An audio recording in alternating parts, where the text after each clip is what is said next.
Halo semua, selamat datang di PJ Channel. Channel ini akan membahas materi-materi fisika SMA yang sedang kalian pelajari. Selamat belajar. Nah, coba kalian perhatikan terdapat sebuah bak yang berisi air.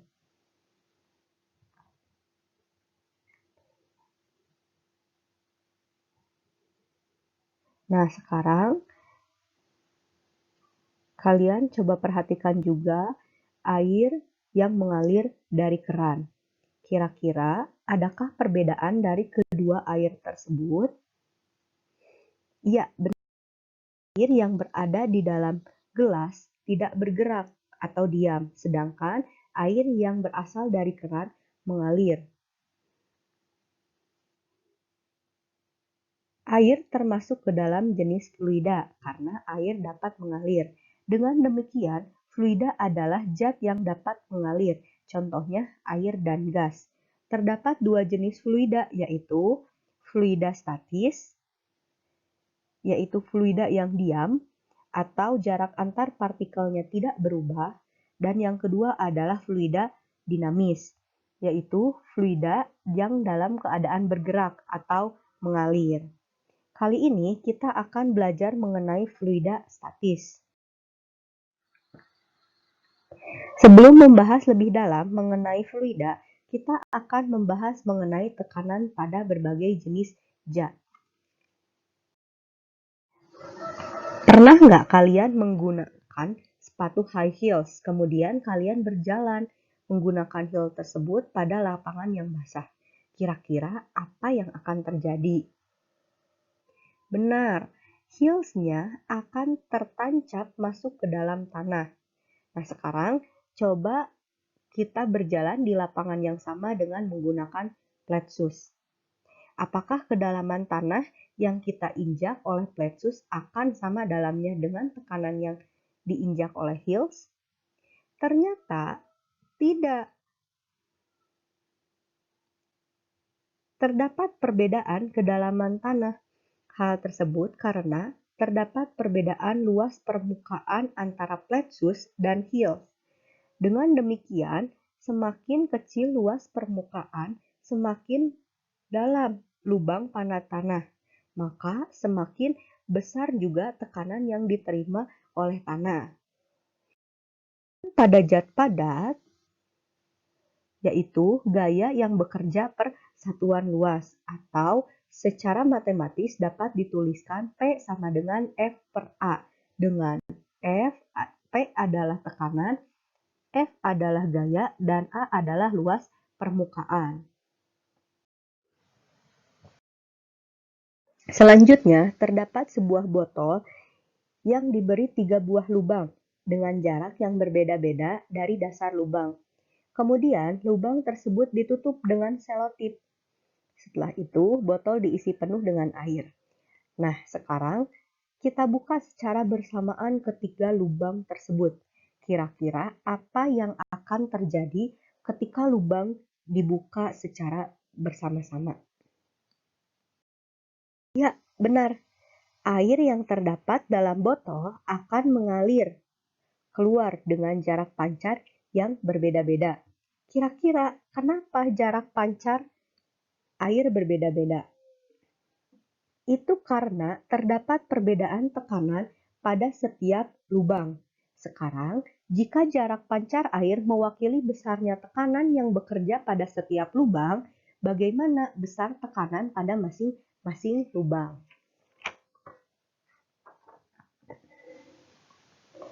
Tekanan yang bekerja pada masing-masing lubang ternyata adalah lubang pertama itu lebih besar daripada lubang kedua dan lebih besar daripada lubang ketiga. Berdasarkan uraian tersebut, dapat disimpulkan bahwa tekanan pada zat cair berbanding lurus dengan kedalaman. Secara matematis, dapat dituliskan P sama dengan Rho GH, dengan P adalah tekanan hidrostatis, Rho adalah massa jenis, dan G adalah percepatan gravitasi, dan H adalah kedalaman. H Hal tersebut sesuai dengan hukum utama hidrostatis, yaitu tekanan hidrostatis suatu zat cair hanya bergantung pada kedalaman zat cair, massa jenis zat cair, dan percepatan gravitasi, tidak bergantung pada bentuk dan ukuran bejana.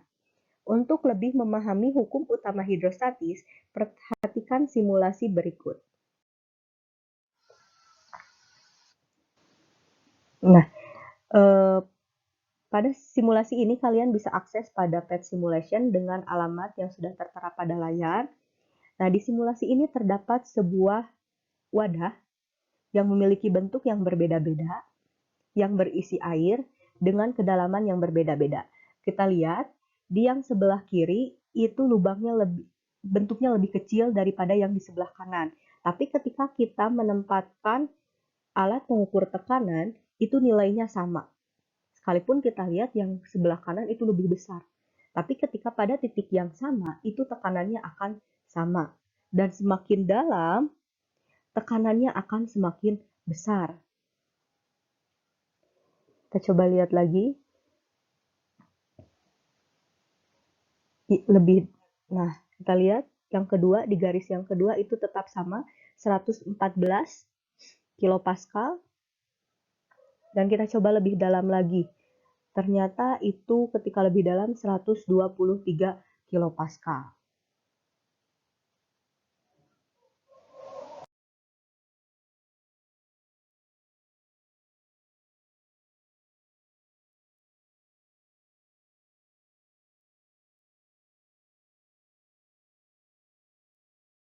Selanjutnya, pernah tidak kalian pergi ke tempat pencucian mobil? Atau melihat tempat pencucian mobil. Kemudian pernah nggak kalian memperhatikan alat untuk mengangkat mobil? Kira-kira kenapa alat tersebut bisa mengangkat mobil yang begitu beratnya? Ternyata alat tersebut menggunakan konsep hukum Pascal. Tekanan yang diberi kepada fluida yang diam dalam ruang tertutup akan diteruskan dengan besar yang sama ke seluruh fluida. Jadi, ketika kita memberikan gaya F1 kepada A1 yang luas penampangnya lebih kecil, itu oleh fluida akan diteruskan sehingga dapat mengangkat luas penampang A yang lebih besar dan mengeluarkan gaya yang lebih besar, sehingga mobil yang memiliki massa cukup besar itu akan terangkat.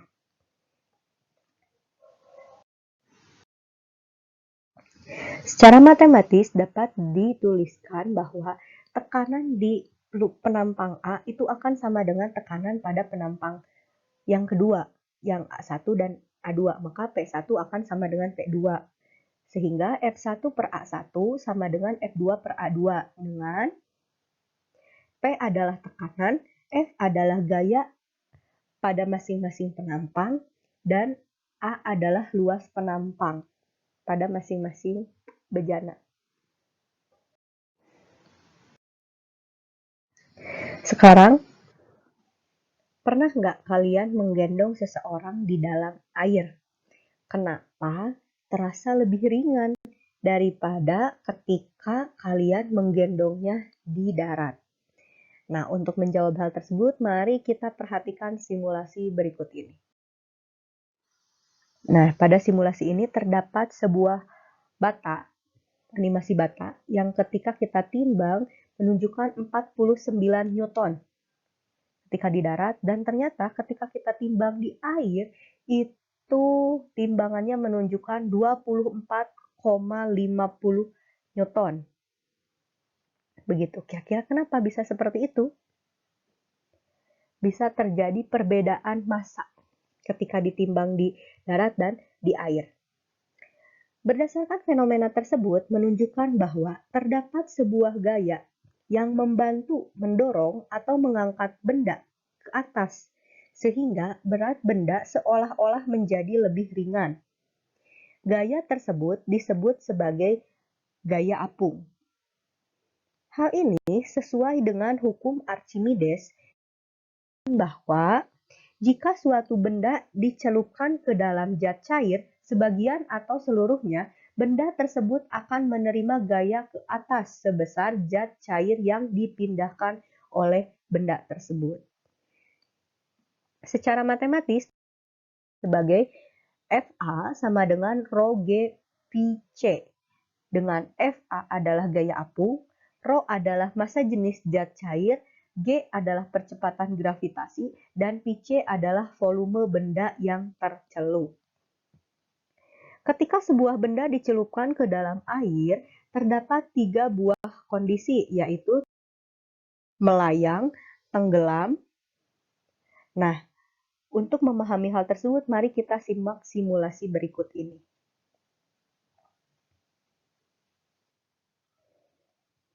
Nah, kalian bisa melakukan simulasi sendiri pada alamat yang sudah tertera. Di sini kita akan mencoba mencelupkan berbagai macam jenis benda ke dalam air. Yang pertama itu kalian bisa lihat adalah styrofoam dengan massa 0,75 kg. Ketika dicelupkan ke dalam air, dia terapung dengan gaya angkat ke atasnya atau gaya apungnya adalah 7,35 Newton.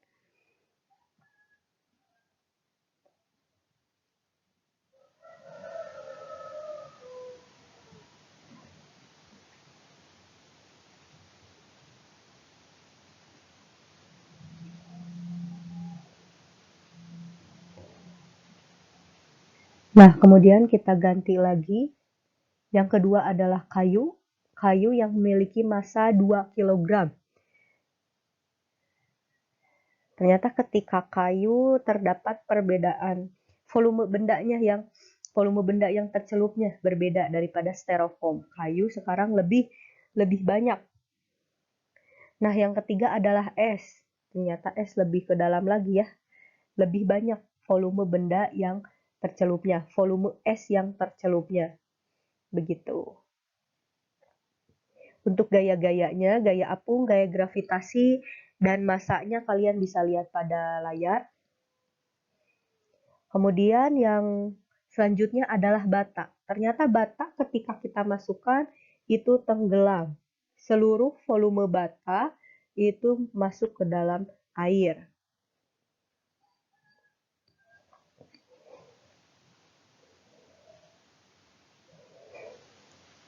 Nah, kita bisa lihat itu kalau kalian mau lihat berapa gaya berat dan gaya apungnya. Kemudian yang terakhir adalah aluminium. Aluminium juga sama seperti bata, dia tenggelam.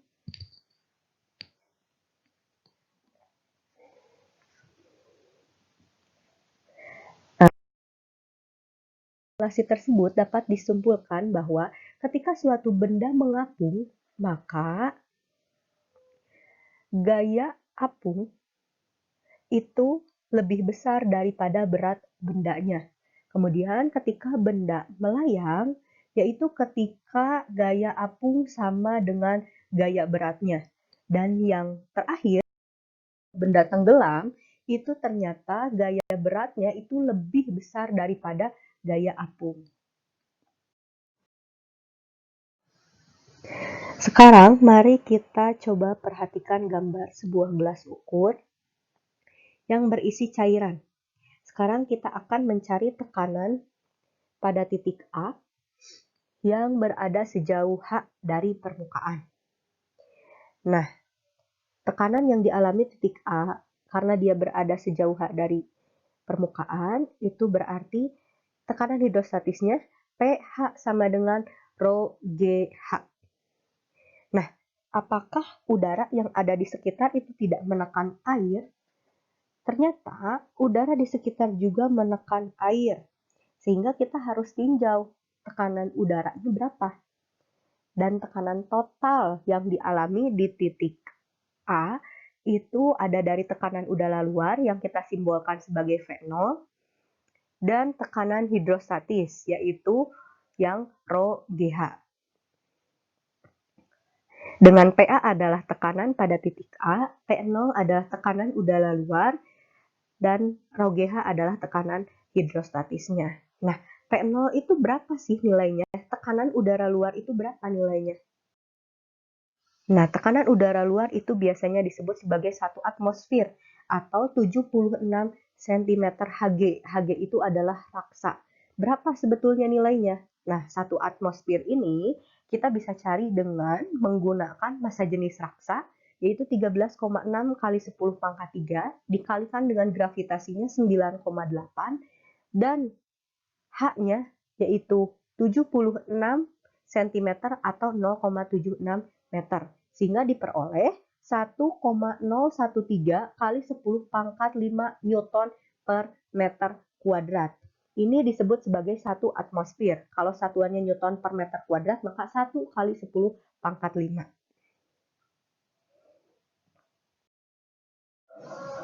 Sekarang kita lihat sebuah bejana pipa U.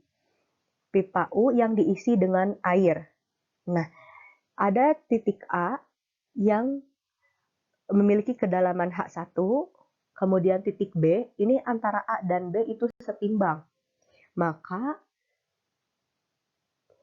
tekanan di A akan sama dengan tekanan di B. Nah, kalau kita jabarkan, maka jangan lupa, karena ini terbuka, akan ada tekanan dari udara. Akan ada tekanan dari udara yang kita sebut P0, maka jadi P0 ditambah ρ1, G dan H1 itu akan sama dengan P0 ditambah ρ2, G dikali dengan H2. H1 dan H2 ini maksudnya di sini A dan B ya. Bejana pada A dan B. Sehingga, nah karena P0-nya ini sama, tekanan udara yang menekannya sama, dan percepatan gravitasinya sama, maka kita peroleh ρ1 dikali H1 itu akan sama dengan ρ2 dikali dengan H2. Nah, sekarang bagaimana jika yang kita tuangkan ke dalam bejana itu bukan hanya air, tapi kita tambahkan dengan minyak tanah? Tekanannya bagaimana? Tetap kita tinjau titik-titik yang segaris atau seimbang. Misalnya di titik A yang memiliki kedalaman yaitu 8 cm. Berarti titik A ini akan segaris dengan B. Titik B yang memiliki kedalaman 10 cm. Karena di atasnya, yang paling atasnya antara air dan minyak itu tidak setimbang. Itu gara-gara ada perbedaan massa jenis antara air dan minyak. Nah, sekarang bagaimana tekanannya?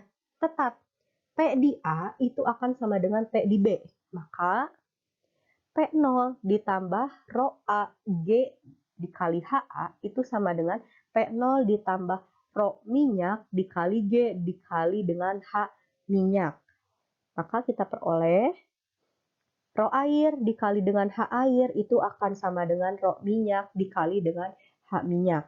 Nah, persamaan ini kalian bisa untuk mencari entah itu massa jenis minyak atau kedalaman minyaknya gitu. Nah, sekian video kali ini. Semoga bermanfaat. Sampai jumpa di video selanjutnya.